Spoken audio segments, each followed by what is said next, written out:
اعوذ باللہ من الشیطان الرجیم بسم اللہ الرحمن الرحیم الا بذکر اللہ تطمئن القلوب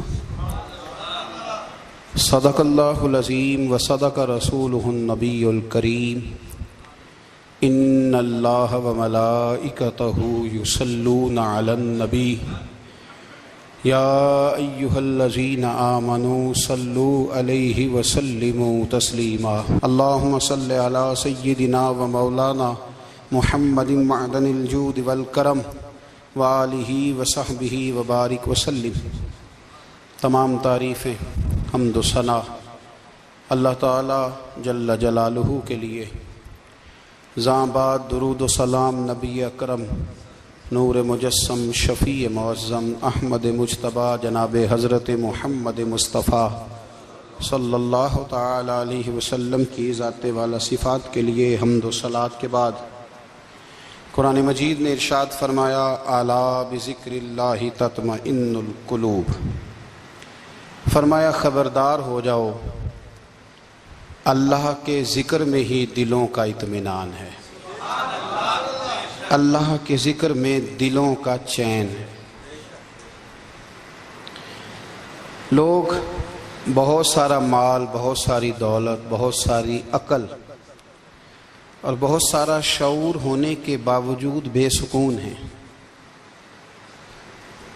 جس چیز نے زمانے کو تکلیف میں مبتلا کر دیا ہے اور جو چیز ڈھونڈنے سے نہیں ملتی وہ اطمینان ہے، وہ قرار ہے۔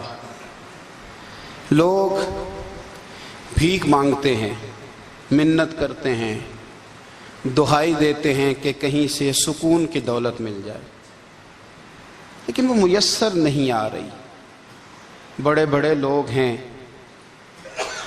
اور میں عرض کر چکا ہوں کہ مالدار بھی ہیں اور عقل مند بھی ہیں، باشعور ہیں، پڑھے لکھے ہیں، پر قلبی سکون، راحت، اطمینان، چین انہیں میسر نہیں آ رہا۔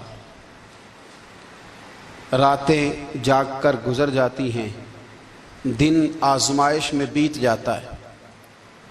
وہ کبھی اس کے لیے ٹھنڈے علاقوں کا سفر کرتے ہیں، کبھی دوستوں کی مجلسوں میں جا کر کے بیٹھتے ہیں، کبھی گھر سے دور اکیلے میں تنہائی میں وقت گزارنے کی کوشش کرتے ہیں، لیکن دولت سکون ناپید ہوتی ہے، میسر نہیں آتی۔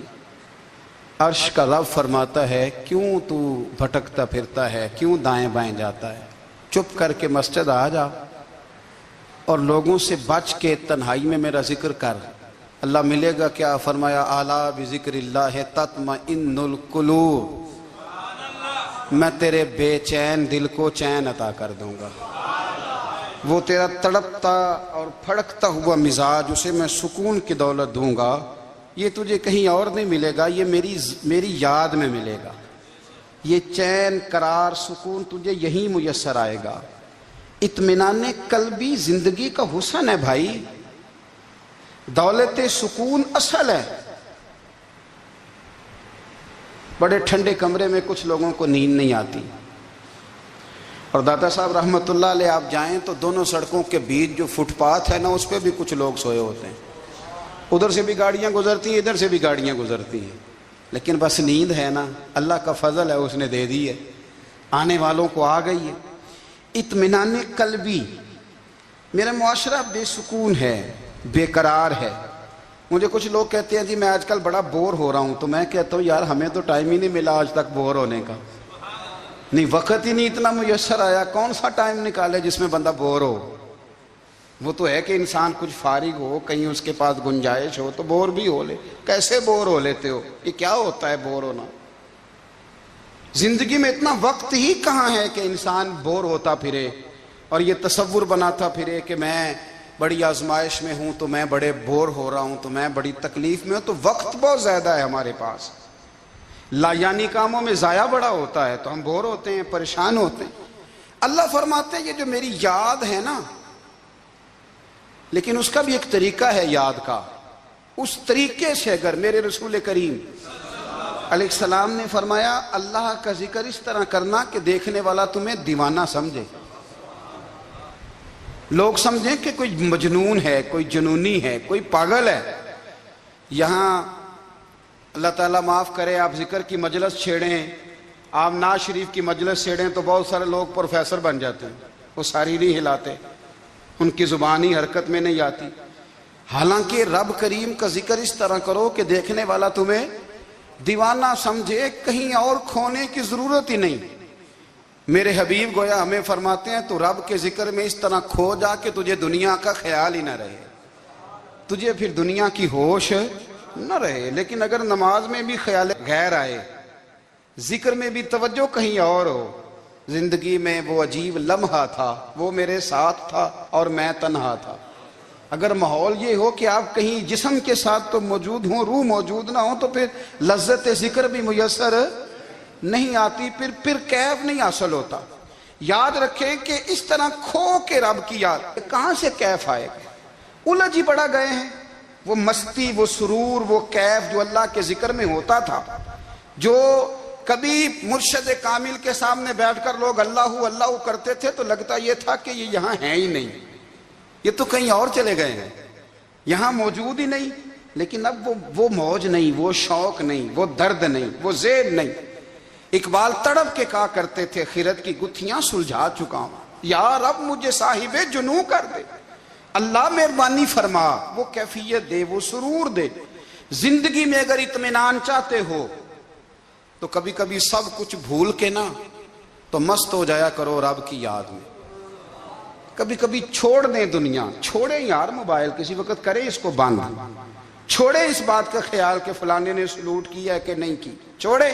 حضرت باجزید بستامی رحمت اللہ تعالیٰ علیہ فرماتے ہیں میں نے اعتکاف کبھی اپنی مسجد میں نہیں کیا، اس لیے کہ سارے ہی ہاتھ چومنے والے، سارے ہی پیار کرنے والے۔ فرماتے میں جب اعتکاف کرتا تھا تو میں بستام سے دور نکل جاتا تھا جہاں کوئی مجھے جاننے والا نہ ہو۔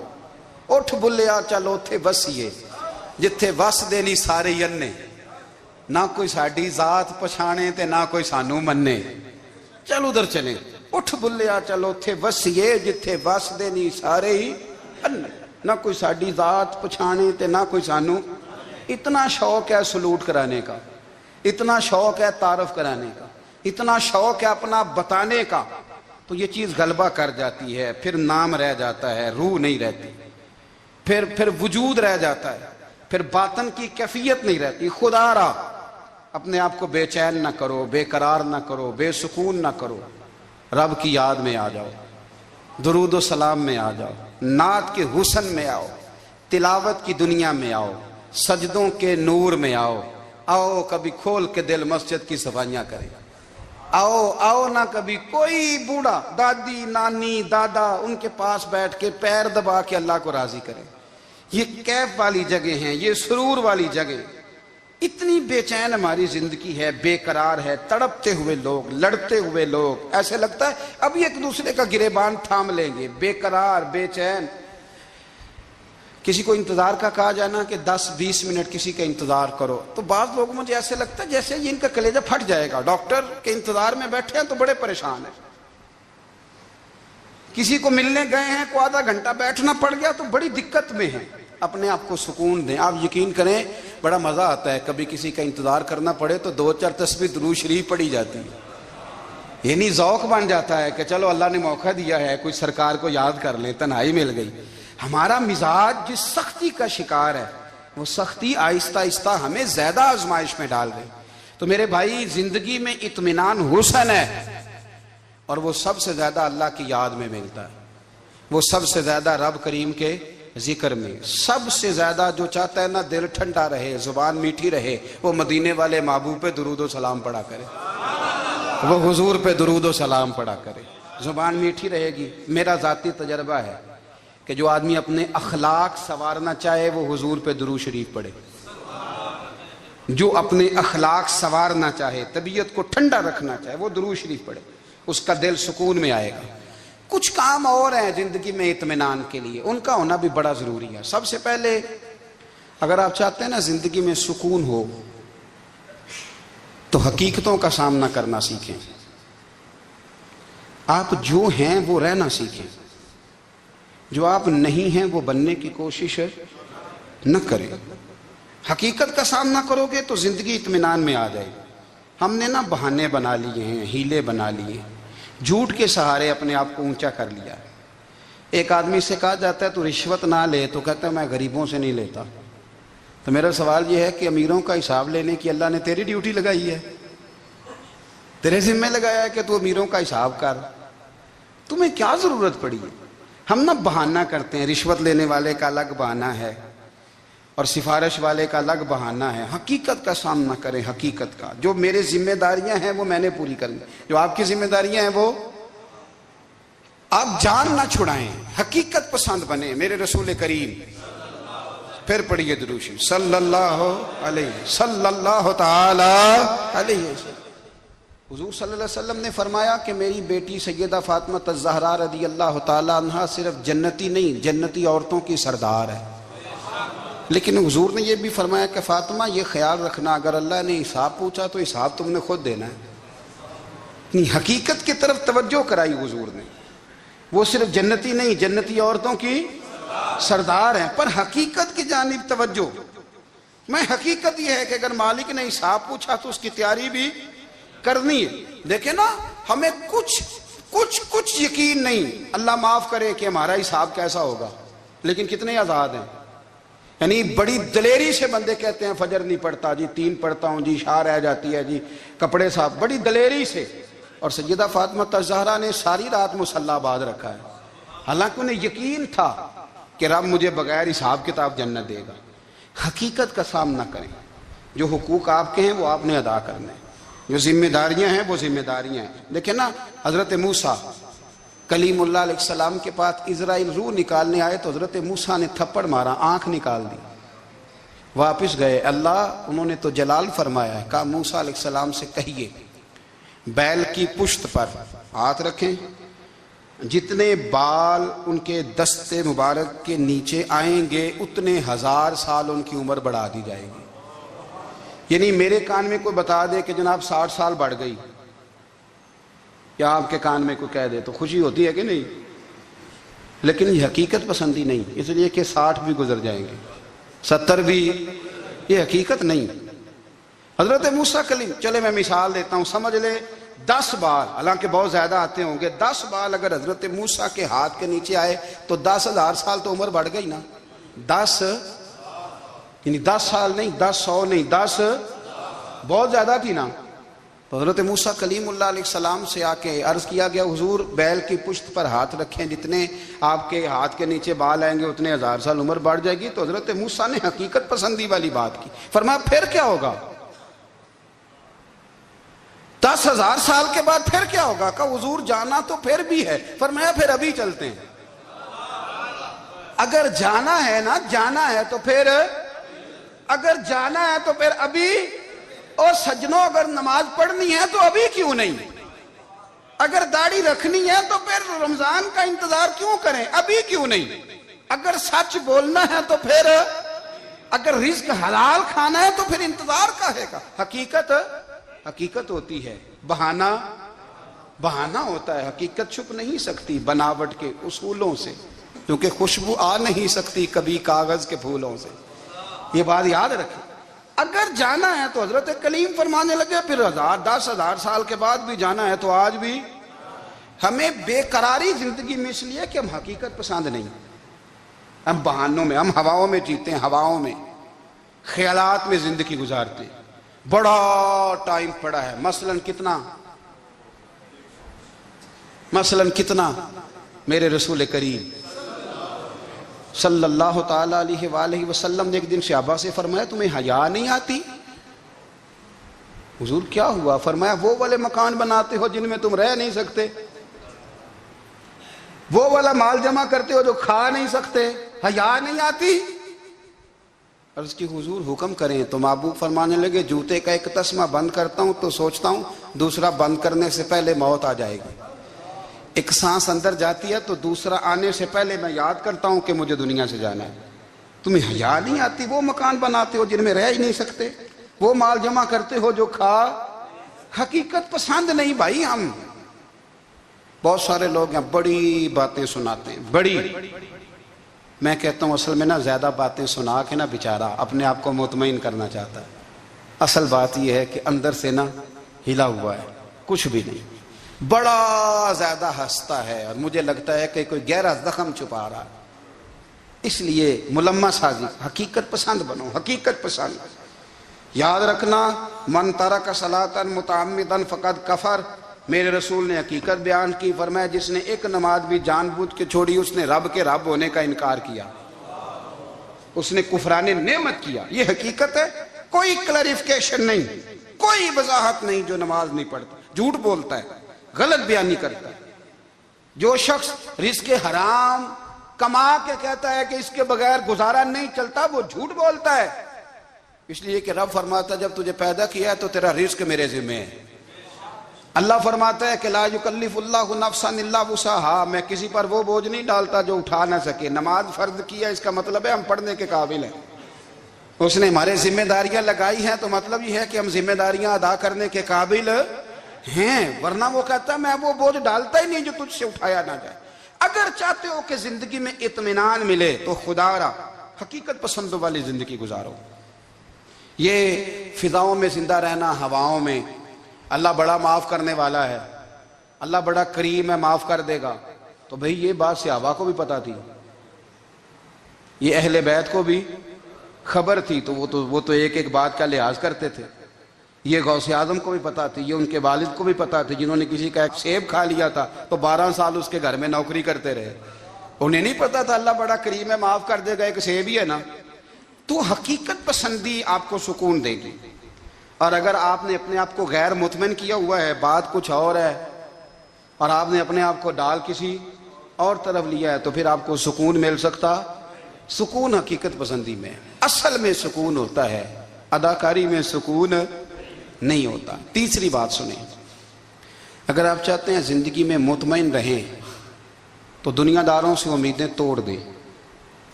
اللہ اور اس کے رسول سے امید وابستہ کریں، اولیاء اللہ سے امیدیں وابستہ کریں، صحابہ اور اہل بیت سے امیدیں، اللہ اور اللہ والوں سے امیدیں، دنیا داروں سے امیدیں. آپ کو پتہ ہے دنیا دار کی تباہی کب ہوتی ہے؟ جب انہیں خوش آمدی مل جاتا ہے.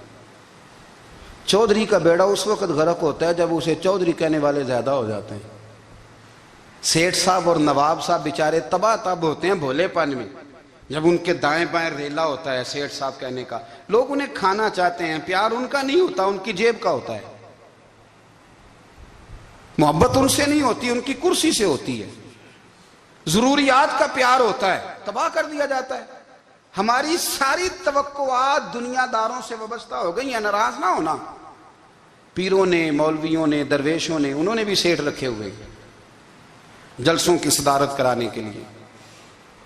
یعنی مذہبی جلسہ ہے، اس میں بہت زبردست پڑھے لکھے صاحب تقوی عالم کا خطاب ہے، اور کی صدارت وہ بندہ کر رہا ہے جس نے عشاء کی نماز بھی نہیں پڑھی. وہ بندہ صدارت کر رہا ہے، کیوں؟ اس لیے کہ اس نے لاکھ روپیہ دیا ہے محفل میں.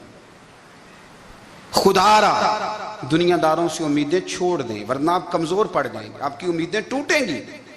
کتنا کمزور ہے وہ شخص دو چار ہزار کے لیے کسی بندے کی چاپلوسی کرتا ہے، اس کے پیچھے بھاگتا ہے، خوش آمدیں کرتا ہے تھوڑے سے نوٹوں کے لیے.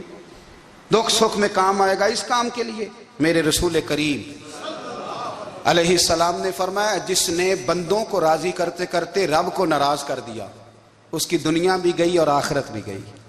اور فرمایا جس نے بندوں کی پرواہ نہیں کی، اللہ کو راضی کیا، فرمایا اگر رب راضی ہو گیا تو لوگوں کے دلوں میں بھی محبت پیدا فرما دے گا.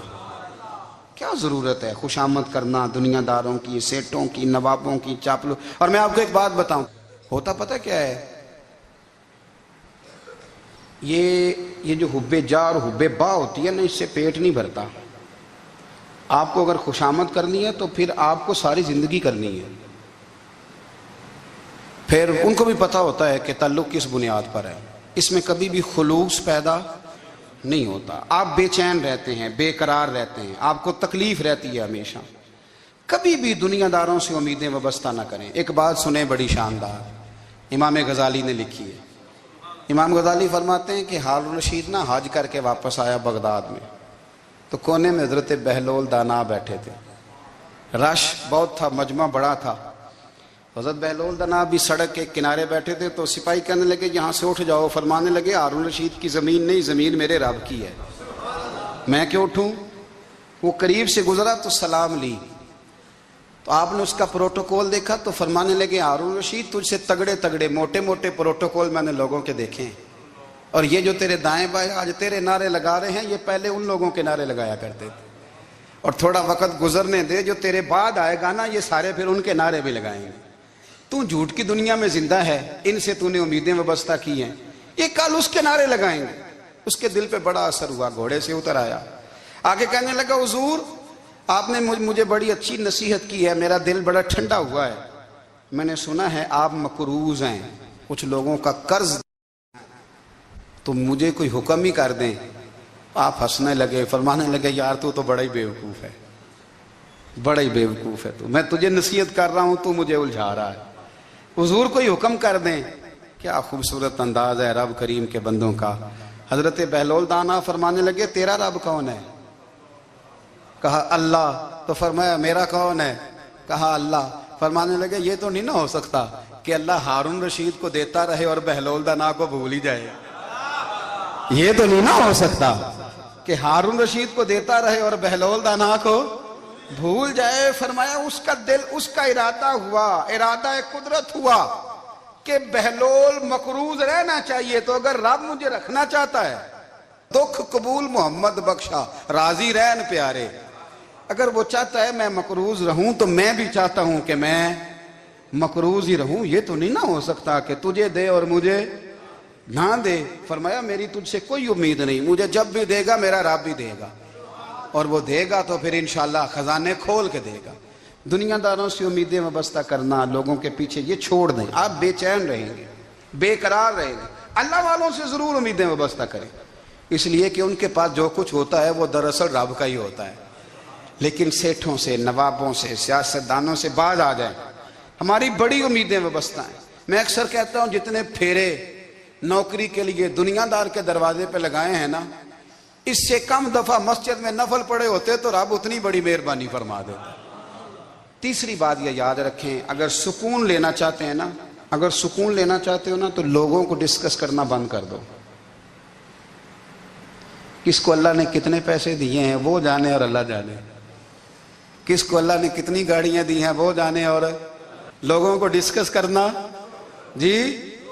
یعنی میں ایک جگہ بیٹھا تھا تو ایک صاحب گاڑی والا گزرا، گاڑی میں بیٹھ کے، اس کا پڑوسی تھا، کہندے تھا منہ ہے کار والا، میں کہ وہ تے ہے تاں ہی بیٹھا ہے، تو ہن میں کہ سمجھانا سی نا انہوں، میں کہ توں تے میں حساب لائیے بھی ساڈے کول کوئی نہیں، وہ تے ہے، لیکن نا اللہ نے اسے دی ہے نا، تو اللہ نے چاہا نا وہ کار میں بیٹھے، تو اس نے پھٹے پہ بیٹھ کے یہ تبصرہ کیا کہ منہ ہے کار والا، میں کہ ابھی وہ تے ہے تاں کار ہے تھے۔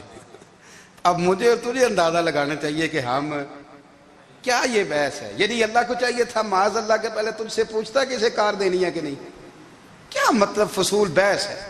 وہ چیز ہمیں اتنا تنگ کرتی ہے، اتنی تکلیف دیتی ہے کہ آپ یقین کریں سارا دن اسی کو ڈسکس کرتے ہیں، سارا دن اس کے پاس گاڑی ہے، اس کے پاس کار ہے، فلانے کا پیسہ 1 نمبر ہے، فلانے کا 2 نمبر ہے، فلانے کا 6 نمبر ہے، اصل بات کے اندر حسد ہے، اس کو نکالو۔ ایک بات کہنے لگا ہوں، اسے یاد رکھنا، میرے اعلیٰ حضرت رحمۃ اللہ علیہ فرمایا کرتے، حسد کرنے والا بندوں پر اعتراض نہیں کرتا، اللہ پر اعتراض کرتا ہے۔ وہ کہتا ہے اللہ اسے کیوں دیا ہے، اتنا کیوں دیا ہے، معاذ اللہ وہ اللہ کی تقسیم پر اعتراض کرتا۔ حسد کرتے ہو بے چین رہو گے، حسد آپ کے دل کو تڑپا کے رکھ دے گا، چھوڑے۔ اللہ بڑا کریم ہے، جس کو جہاں چاہتا ہے وہاں بٹھا دیتا ہے۔ آپ قطعاً اس بحث میں نہ پڑیں کہ اللہ نے کس کو کتنا دیا ہے، کب دیا ہے، کیوں دیا ہے، وہ بڑا بے نیاز ہے۔ حسد آپ کو تباہ کرے گا۔ دنیا میں پہلا گناہ جو ہوا تھا وہ حسد تھا۔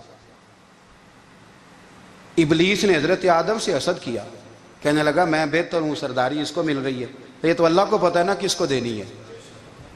اور دنیا میں پہلا قتل حسد کی وجہ سے ہوا، حابیل قابیل کے درمیان حسد کا معاملہ تھا۔ خاتون کا نکاح اس سے کیوں ہو رہا ہے، مجھ سے ہونا چاہیے۔ حسد تباہی کرتا۔ آپ یقین کریں، یعنی دکاندار کے سامنے دوسری دکان پڑتی ہے اور پریشان ہو جاتا ہے، وہ کہتا ہے میرا کیا بنے گا، لا حول ولا قوت الا باللہ العلی العظیم۔ یعنی تیرا کیا خیال ہے کہ تیرے حصے کی روٹی وہ کھا جائے گا؟ اتنا چھوٹا دل، یعنی تیرا موقف یہ ہے کہ تیرے حصے کا نصیب اس تک چلا جائے گا، یہ تیری خواہش ہے؟ ایک دوسرے کی کمزوریاں بیان کرنا، اس کا تو مال ہی ناقص ہے جی، اس کے تو پاس ہی کچھ نہیں، یہ تو کمزور لوگوں کا طریقہ ہے۔ میرے رسول کریم علیہ السلام گزر رہے تھے، پت جھڑ کا موسم تھا، خزاں کا موسم تھا، درختوں کے پتے جھڑ رہے تھے، صحابہ کو ساتھ لے کے حضور گزرے اور ایک درخت کی ٹہنی کو پکڑ کے حضور نے ہلایا۔ صحابہ فرماتے ہیں کہ چھم چھم اس کے پتے گرے، زمین پر ڈھیر لگ گیا۔ حضور نے فرمایا دیکھا تم نے کیا ہوا؟ حضور ہاں۔ فرمایا کتنی تیزی سے پتے جھڑے ہیں، صرف تنا رہ گیا ہے اور خالی ٹہنیاں رہ گئی ہیں، کوئی حسن بچا ہے؟ حضور نہیں۔ تو نبی کریم فرمانے لگے جو حسد کرتا ہے نا، اس کی نیکیاں بھی اسی طرح جھڑ جاتی ہیں، اسی طرح۔ اور ایک جگہ حضور فرمانے لگے جس طرح راکھ لکڑی کو آگ کھا جاتی ہے، جس طرح لکڑی کو آگ، جب آگ کھا جائے تو پھر لکڑی کو لکڑی نہیں کہا جاتا، راکھ کہا جاتا ہے، کوئلہ کہا جاتا ہے، اس کی اصل باقی یعنی اسے کھائی جاتی ہے۔ تو حضور علیہ السلام فرمانے لگے جس طرح آگ لکڑی کو کھا جاتی ہے، فرمایا اسی طرح حسد نیکیوں کو کھا جاتا ہے، نیکیاں رہتی نہیں۔ حسد کرنے والے کے پاس نیکیاں یعنی ان کی اصل شکل موجود، کبھی بھی حسد نہیں کریں۔ اللہ کی تقسیم ہے، جس کو چاہے جب چاہے جتنا چاہے عطا کرے۔ اور چوتھی بات میرے بھائی، کبھی بھی بغض نہ پیدا کریں، بغض والے لوگ بے سکون رہتے ہیں۔ بہت ساری کمزوریاں ہمارے اندر ہوتی ہیں نا، پھر اللہ ہماری روزی تو نہیں نہ بند فرماتا، یہ تو نہیں کہتا کہ زمین سے نکل جاؤ۔ اگر یہی والا معاملہ ہو جو ہمارا ہے کہ شادی پہ اس نے میرے ساتھ برا سلوک کیا تھا، اب ساری زندگی بغض رکھنا ہے، اگر یہی معاملہ فرشتے اللہ کی بارگاہ میں کہیں کہ یا اللہ اس نے فلانے دن شراب پی تھی، اب اس کو زمین میں نہیں رہنے دینا، نظام زندگی چلے گا؟ تو اگر اللہ ہمیں معاف کرتا ہے تو ہم بندوں کو معاف کیوں نہیں کرتے؟ آپ یقین کریں اتنی لمبی عداوتیں، اتنا لمبا حسد، اتنا لمبا بغض، اتنا لمبا۔ حدیث میں نے پڑھی، میں حیران رہ گیا۔ میرے نبی کریم علیہ السلام نے فرمایا اپنی بیوی سے کبھی بغض نہ رکھنا، اگر اس کی ایک بات ناپسند ہو تو اسے چھوڑ کے وہ بات دیکھو جو تمہیں پسند ہے۔ میں اس حدیث کو پڑھ کے سوچنے لگا کہ کیا بیوی کا بھی بغض رکھتے ہیں لوگ؟ اب حضور نے کہا ہے تو اس کا مطلب ہے لوگ بیوی کا بغض بھی رکھتے ہیں۔ اب اس پر استدلال کر کے مجھے کہنا پڑے گا کہ سسرال والوں کا بغض بھی رکھتے ہیں، کہنا پڑے گا کہ بھائی کے سسرال والوں سے بھی بغض رکھتے۔ اس حدیث کی روشنی میں سمجھا کہ لوگ بھابھی کا بغض بھی بغض رکھتے ہیں، بغض، ورنہ عادتیں تو ہماری بھی کئی بری ہوتی ہیں۔ اگر عادات ایک وجہ بنے اختلاف کی تو عادتیں تو ہماری بھی کئی بری ہیں، لیکن ہم اپنی بری عادتوں سمیت اپنے آپ سے پیار کرتے ہیں، اور سامنے والے کی ایک بھی عادت بری ہو تو اس سے بغض رکھتے ہیں۔ بغض نہ پیدا کریں۔ میرے نبی پاک علیہ السلام نے فرمایا کچھ چیزیں تمہارے دین کو مونڈ ڈالیں گی، تباہ کر دیں گی، کاٹ دیں گی۔ حضور کون سی؟ فرمایا حسد، تکبر اور بغض، یہ تمہارے دین کو تباہ کر دیں۔ ہم بے چین اس لیے ہیں کہ ہم نے بہت سارے لوگوں کا بغض پالا ہوا ہے، اور ہر فیلڈ میں سیاستدان نے سیاستدان کا، ذاتیات پر اتر کے بات کرتے ہیں، معزز ترین لوگ، تاجر نے تاجر کا، اللہ ماشاءاللہ بعض جگہ پہ اہل علم بھی ایک دوسرے سے عداوت رکھتے ہیں۔ خدا را دل رب کریم کے آنے کا ٹھکانہ ہے، یہ صاف ہوگا تو اس میں رب رسول کے جلوے ہوگے، اور اگر اس میں عداوت ہو، اس میں بغض ہو، اس میں کینہ ہو، نفاق ہو، سنیں میرے رسول کریم حضرت ابوبکر صدیق رضی اللہ تعالیٰ عنہ کہتے ہیں میں رو ہی پڑا۔ مکہ فتح ہوا نا تو اکرمہ بن ابو جہل نے پیغام بھیجا کہ میں نا کلمہ پڑھنے کے لیے آ رہا ہوں۔ وہ بات لمبی ہے، میں موضوع پہ رہنا چاہتا ہوں۔ کہتے ہیں جب وہ آنے لگا نا تو نبی پاک نے ہم سب کو بلایا، ہم حاضر خدمت ہوئے تو حضور فرمانے لگے کہ اس کے باپ نے نا بڑا ظلم کیا ہے ہمارے ساتھ، ابو جہل نے بڑا ستایا ہے، بڑی تکلیف دی ہے۔ آپ مجھے بتلائیں کہ وہ ایک دفعہ کسی شادی پہ بحث ہوتی ہے بیوی کے بھائی کے ساتھ، پھر ساری زندگی اس بیچارے کو معافی وہ 10 دفعہ گھر آتا ہے معافی مانگنے پر سوال ہی نہیں پیدا ہوتا، میں او ہو مجھے ہی کہہ دیا، یعنی پھر میں مجھے ہی کہہ دیا آپ نے، اور میری شان میں بے ادبی، اور پھر میں معاف کر دوں؟ توبہ توبہ توبہ، یہ کیسے ہو سکتا ہے؟ میری ناک نیچی ہو جائے گی، اور آپ نے مجھے کہہ دیا، سوال ہی نہیں پیدا ہوتا۔ اور یہ رونا میں اکثر ہوتا ہوں کہ شادی والے دن داماد صاحب کا زیادہ دماغ خراب ہوتا ہے۔ جب چھوٹی سالی کی شادی ہوتی ہے نا، اس دن اس کو بخار چڑھتا ہے، کوئی اس کو کان میں کہتا ہے تیری عزت نہیں کر دے، اس دن اس کا دماغ خراب ہو جاتا ہے، بچے اٹھا کے نکل آتا ہے، وہ بیچارہ سسر منتیں کر رہا ہوتا ہے کہ تیری مہربانی آ جا، یہ عزت کرا رہا ہے۔ تو میں نے کہا احتجاج کر کے جو عزت کرائی جاتی ہے وہ عزت نہیں ہوتی۔ ہاں یہاں مانگ کے عزت لیتے ہیں لوگ، یا احتجاج کی کوئی عزت ہے؟ آپ کے اندر کمالات اتنے ہوں کہ آپ کی عزت کرنے کو دل چاہے، یعنی مزہ آئے، یعنی لطف آئے، یعنی آپ دور بیٹھے ہوں تو کسی کا دل کرے آپ کو اسٹیج پہ بلانے کے لیے۔ یہ کیا بات ہوئی کہ چھائے جانا اور بھاگ کے آگے جانا؟ ان سے نکلیں۔ اکرمہ بن ابو جہل کلمہ پڑھنے کے ارادے سے آ رہے ہیں، حضور علیہ السلام نے صحابہ کو بلایا۔ کتنی زیادہ عداوت رکھی جا سکتی تھی معاذ اللہ؟ کب سے وہ چلا تھا ظلم کرنے، اور اس کے بعد اس کا بیٹا شروع ہو گیا۔ کتنی باتیں تھیں جو ناقابل معافی تھیں، پر کریم رسول نے ہمیں بتلایا ہے کہ سکون والی زندگی کہتے کس کو ہے۔ جب سب لوگ جمع ہو گئے تو حضور نے فرمایا بھئی وہ کلمہ پڑھنے آ رہا ہے، اس کے باپ نے ظلم بڑے کیے ہیں، پر میری نصیحت یہ ہے کہ اس کے سامنے اس کے باپ کو برا نہ کہے، خبردار کوئی اس کے سامنے کوئی بات نہ کرے۔ اب وہ کلمہ پڑھنے آ رہا ہے، مطیع ہو کے آ رہا ہے، بان کے آ رہا ہے۔ کہتے ہیں اللہ کے رسول نے نا کافی دیر تک خطبہ دیا، بریفنگ دی، بات سمجھائی۔ جناب صدیق اکبر کہتے ہیں میں رو پڑا۔ ایک صحابی مجھے کہنے لگے تمہیں کیا ہوا؟ تو میں نے کہا میں مصطفیٰ کی رحمت پہ رو رہا ہوں۔ دیکھو کن کے لیے حضور گراؤنڈ بنا رہے ہیں، اے دیکھو کن کے لیے حضور تیاری کر رہے ہیں، جنہوں نے ساری زندگی دشمنی کی۔ خدا را یہ اندر سے عداوتیں نکال پھینکو۔ او بھائی اتنا تو لمبا ٹائم ہی کوئی نہیں، اتنا تو وقت ہی کوئی نہیں، اس کو صاف رکھو۔ بندہ کوئی کر بھی گیا تو کوئی حرج نہیں۔ چنگی مندی سجنا کولوں 100 واری ہو جاندی، یار یاراں دا گلا نہیں کر دے۔ اصل پریت یار یاراں دا جڑا گلا کردا جے یار نہیں جے ہوندا۔ ہاں پکی بات، پکی پیڑی۔ میرا ایک سنگی مجھے آ کے آنے لگا فلانی جگہ بندہ یہ بات کر رہا تھا، میں کہ تو اوتھے ہی سے سوندا سا، تم ہی نال ہی سے، میرا تو سجن بات سن ہی نہیں سکتا۔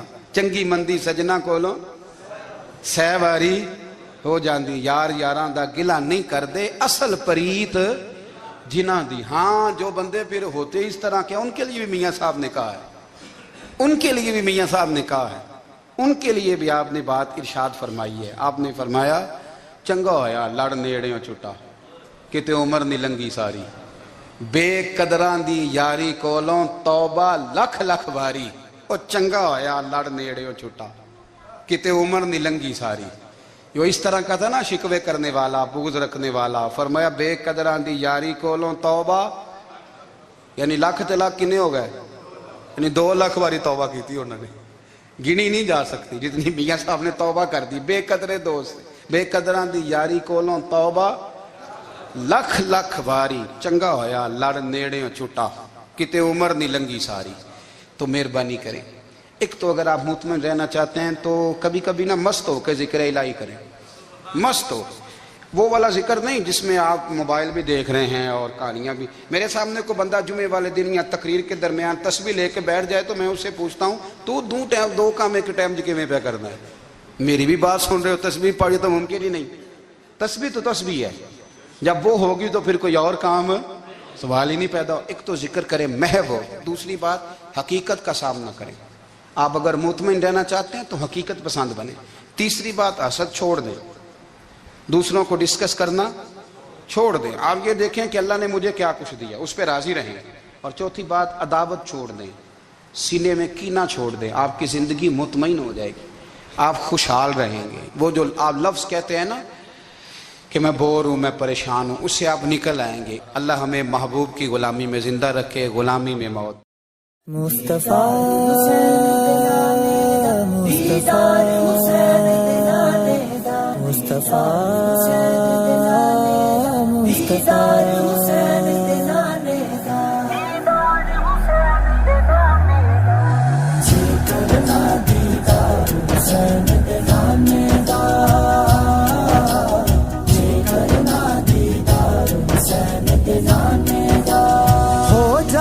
عاشق یار حسین دے نانے دا